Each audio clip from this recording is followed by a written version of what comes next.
এই লও, এখানে 1.5 লক্ষ টাকা আছে। এতগুলো টাকা? আমি করিং চাচার লগে কথা কইছি।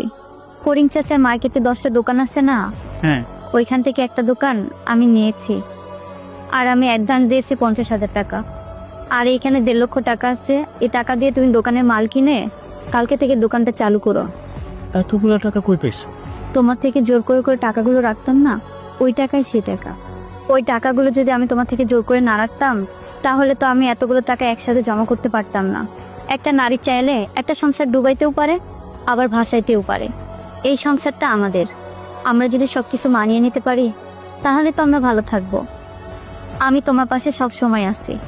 আমি দূর থেকে তোমার কষ্টগুলো সব দেখেছি। আমার আসলে কপালটাই ভালো, তোমার মতন একজন বউ পাইছি।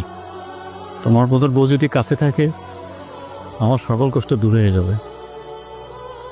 ঠিক আছে, টাকাগুলো এখন তোমার কাছে রাখো। আমি গোসল কইরা খাওয়া দাওয়া কইরা বাজারে যাবো মাল কিনতে। আচ্ছা, ঠিক আছে।